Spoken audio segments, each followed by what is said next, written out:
What is up, Chubbs? What is happening, my Damie? What a top. It is your girl, your favorite Chubbette here.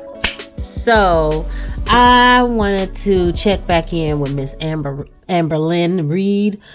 This is not going to be a reaction video. This is just a couple videos I saw on her. And talk about how she's in the process of getting weight loss surgery and some things that may not be intuitive with her journey. So we're gonna talk into that. So she's in the process of getting weight loss surgery, which is great. I know there is a video of her saying that she'll never get it years ago, but people change. Okay, people change. I told myself that weight loss surgery is gonna be a last resort. Here coming at the door. So ended up getting my surgery in May 2021. I'm about 70, from 320, so I'm about 90 pounds down from the 20 pounds off before surgery and surgery, so 70 pounds after surgery. So she started her process in December or January to get weight loss surgery, and she started going to the dietitian and checking out and trying to get the process going. Now, she originally said that she was going to wait a while to have surgery. But when she got this news from her dietitian, truth came out. She told me, this is going to be hard to hear, but if you are trying to get weight loss surgery, this is within their program. Every program is different. If you are trying to get weight loss surgery with this program, you have to go a full year, 365 days without one binge. And that broke me. So with her being 500 pounds, I would think trying to make sure she is safe a year is reasonable. Okay. But the downfall of that, she's already talking about she's going to fail. And I'm like, that should be what should motivate you to get the surgery. I know she talked about maybe they can schedule. I want to talk to the surgeon to schedule a date a year from now. They don't do that. They don't schedule dates that far in advance. Stuff can happen in between time. So they're never going to schedule a date that far in advance. So she has a problem releasing some control of her situations in life. And this is one that you need to let go of some control to take back control of your life, if that makes sense. Because right now you out of control. You need help. So the fact of the matter is, you gotta, if you trusting these people with your life, you will want to let go a little bit of this control, because obviously the control you're having with your life is not working. Hence you go see for weight loss surgery. Now, there is videos of her overeating and emotional eating and everything else, but now she's kind of going on a backtrack saying that she may not have binge eating disorder, because that's the main reason why the dietitian said that she can't approve her for a year, because she cannot have a binge for a year. But she's kind of backtracking from that. And I find this part of my journey unfair. Let me explain why. I have not what I consider binged.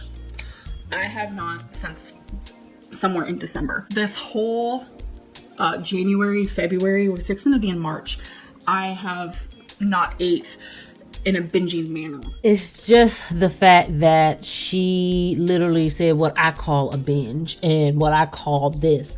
Thing about it is, whatever you call it, it ain't working, because we still in the 500s. You got down to your 100 pounds and you just pick back up from there. Like, obviously what you call binges and overeating and emotional eating, all of it is not working in your favor.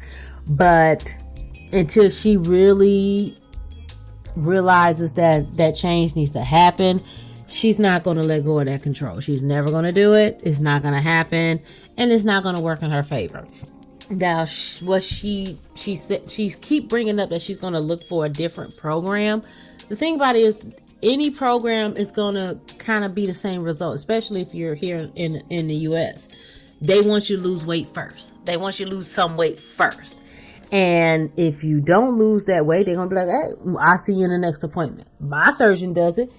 His partners does it. They don't just oh, you lost 20 pounds, okay, we're gonna approve you. If you gain, they be like, see you next Tuesday, because majority of their appointments is on Tuesdays. But they will tell you, we'll see you next time if you don't lose that weight. And that could be a little triggering on the mind, but that should be a motivation for you. Now, she compares herself to My 600 Pound Life a lot. I watch 600 Pound Life and they show what they're eating. I've never ate that much in one sitting. And they see Dr. Now. A lot of them, which are my favorite stories, they're successful. But you gotta, she says she likes to watch the success stories. I do too, but I watch all the stories. When they fail, when they succeed, I watch all of it. But you're too busy comparing yourself to somebody else's journey. What about yours? Yours is going to be a completely different journey. And she likes to compare herself to a lot of people. It's like she's not comfortable of being in her own brain. You know what I'm saying? And that's kind of sad. You know what I'm saying? This, like I said, I'm talking about her, but I'm not a person to bash nobody when you're trying. If you really want to try, you just do the work. And she likes some things on the easier pace. This is not an easy journey whatsoever. But with My 600 Pound Life, their whole journey, the whole episode is with a year of what they started trying to get into the program and everything else. If you want to compare yourself to them, yes, you may not eat as much as they do. It may be exaggerated for the video or something like that. You may not eat for what they do, but you're 500 pounds. You emotionally eat. It's been on camera. You have showed us what you eat on a day that you don't care. I did a video of you eating 5,000 calories in one day. That's a lot of calories in one day. But you have to get it out your mind of what you consider your eating habits okay versus what's not okay. Because none of it in the past has been okay. Otherwise, we wouldn't have been up to the weight that we are. One of the main reasons why I wanted to make this video is she basically was talking about with her BED. She compared her situation with BED to a drug addict needing rehab.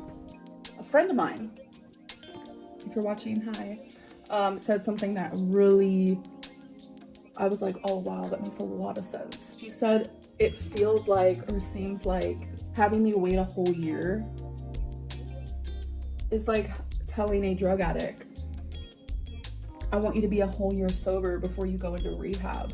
You know, like that was a really good metaphor. And I was like, yeah, it kind of does feel that way. So whatever friend told you that this is comparing yourself to a drug addict, maybe you need to not talk to them. Okay, I'm gonna just keep it a buck. Because needing rehab, being on substance abuse, that means that you are so far into your habit that you need an inpatient facility to get yourself stable enough in physically and mentally to be back out in the real world. Then you start the process of outpatient.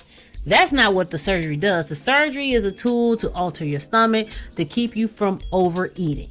Yes, but the thing, what doctors will tell you, that you can stretch your stomach back out. So when you get to the process of that, you know, because you can have the surgery, yes you can, but if you're not mentally aware that this is a process that your mind has to work with your body, you are going to hurt yourself. And with some people emotionally, and they binge eat, their mind is blacked out. They blacked out. They just see the food and they're going to eat. And with the surgery, yes, it will halt you for a minute to not eat so much because it can't fit so much in your stomach.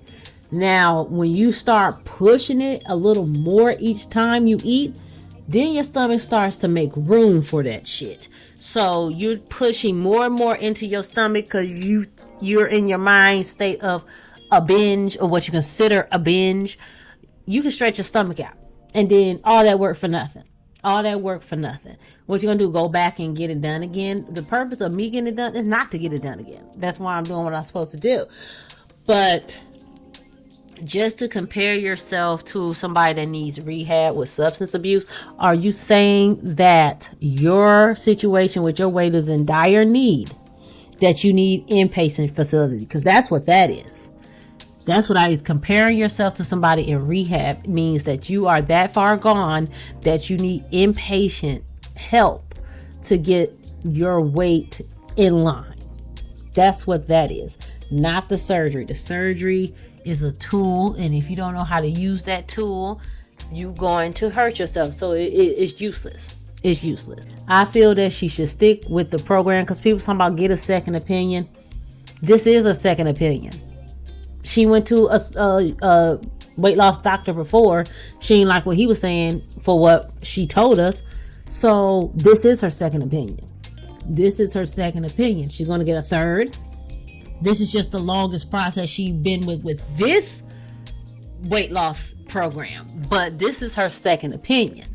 And she is not a fan of the second opinion, which I get. But it's just a way for her to prove that she can do the work.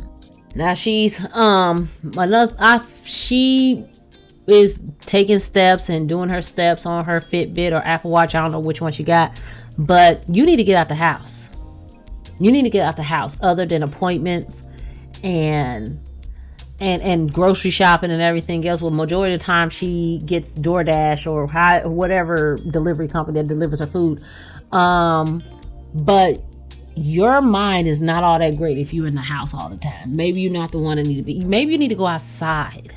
I know you failed last year, but you need to go outside. At least get the effort of going outside, getting your steps in, walk around the complex. You used to do the stairs. Like, you used to do the stairs in your building. Why are you not doing the stairs again? Like, everything's going to hurt. Everything's going to be tight for a while, but you have to get it going. You walking around your house, around that island, is not enough. You need to go outside and touch some grass. You need to I think it's mentally refreshing to go outside, get some of that fresh air, looking around the neighborhood or whatever. I think it's refreshing. I can't wait for it to get warm here so I can walk around the neighborhood, walk around the park, because it's a mental clarity for me to be outside and walk outside. Other than going to the gym, I like walking outside. Unfortunately, I live in a place that has a winter, and I don't do winter walking around the park. I don't do that. But as soon as spring and summer and fall hit, I'm outside. I think she will be in a better state of mind if she get outside sometimes, other than going to the store, other than going to a doctor's appointment. She says she hang out with her friends or whoever friends she got. I don't know, but for her mental clarity, I think she needs to get out the damn house more, or and walk around the neighborhood. She'll probably get more steps in. I don't see her doing the stairs anymore. Why don't you do the stairs again? And then when you're in the house, do your stationary bike. I don't know how often she does that, but main thing is she need to get out that house. She need to get out that house. She is imprisoned. She has imprisoned herself in her own house, and she don't need to. I think she'll have more clarity if she gets out the house. Okay, fuck what everybody else say. Okay, fuck everybody. And you're too busy trying to prove yourself to other people. Fuck them. Fuck your audience. Fuck them. They are there to watch your progress, not for you to prove to them that you can make the progress. The only person you got to prove is to yourself, because you're the person that's living in your body. I'm not going to be here and sit up here and bash you and tell you what you are doing wrong or anything like that. I'm not going to do that all the time. I'm going, as a person has been a recipient of weight loss surgery, this ain't no hoe. This ain't no hoe, because it is an emotional roller coaster that you're going to have to get used to. And then on top of that, do not let you get to the process of, the part where you start to plateau. And we know how you feel about those plateaus when your weight don't move. You have to be mentally prepared for all that. Otherwise, you're not going to be in a good state of mind when that happens. It's going to drain you. So I think this year that they give you is a reasonable enough time. You know, sometimes they may be like, you know what, she don't have to wait a year. She has proved herself. She can push through the surgery and everything else. You just never know. But I really think getting out the house, get better shoes. I saw you got shoes from Torrid, and I think Torrid shoes is like when you try to look cute and you just want some quick shoes. I don't think they're too much like athletic shoes, especially the ones she got. They look real slick at the bottom, and I understand she got wide feet. You need to go to a store and get your foot sized for some shoes, because Torrid ain't the one that I will go to get shoes to work out in. I got shoes from Torrid all the time, but that's like for if I'm going somewhere quick, or you know, something I want to have some cute shoes and they happen to have cute shoes. But as far as me working out in Torrid shoes, no ma'am, I would not. But so far this is what we got from her with the situation at hand, and I wanted to talk about it. Now I probably will talk about her in another time. Like I said, it would not, my channel would not turn into an Amberlynn reaction channel. It's just me coming across a couple videos, and I wanted to just speak my little piece into it. So that is the end of this video, and I'm going to chill out and go to bed, and because I'm going to the gym in the morning. I am trying to push myself to go to the gym at least 4 days a week. Last week I went 5, and right now I'm on day 2 of this week. What's today? Monday. So I'm pushing myself into it. So I will have a weight loss update at the end of this week. So because I did get a new scale and everything else, because my other scale was crap. I barely used it, but then when I tried to use it, it was crap. So that is it, and I don't have to tell you what I need to do. I'm put at the bottom of the screen, and if you stay to the end, thank you for coming around my way. Sarate.